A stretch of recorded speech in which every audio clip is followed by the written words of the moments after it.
Hey guys, Pastor John here. Hey, this week I'm sitting in my office. I've got the map of Texas behind me.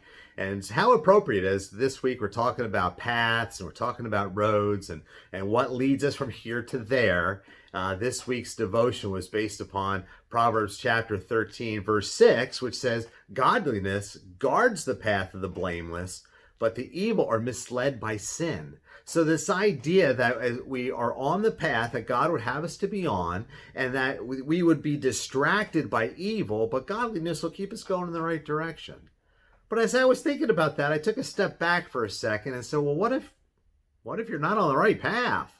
I mean, we can't assume that it was just the path that we're on is going to take us to the right place.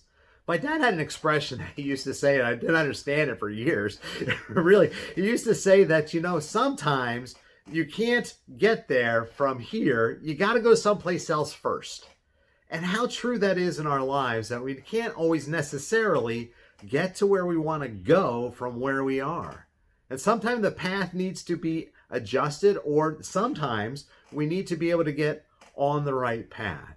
But the good news is that we can make a new beginning today to make a charge in the right direction.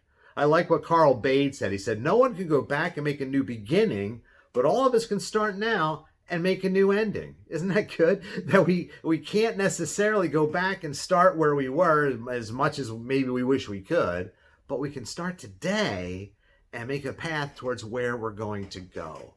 We can put those habits and those patterns and those things in our lives that are going to be necessary to take us to where we would want to go and God would have us to be.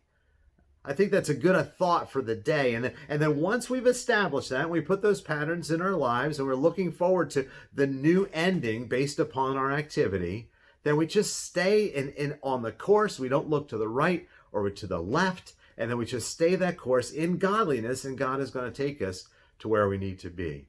I love the way that Joshua phrased that to the people. And it's in Joshua chapter 1, and it's in verse 7. And Joshua says, "Be strong and very courageous.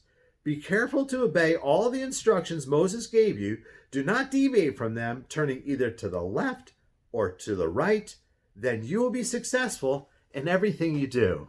If we can stay on the path, we stay on the path of godliness, not looking to the right or to the left, that we will be able to be successful in all we do. That's what Joshua said to those people, and how true for us. So I want to encourage you this week, this day, to make sure that you're on the right path and that you would use godliness to stay there and stay away from sin.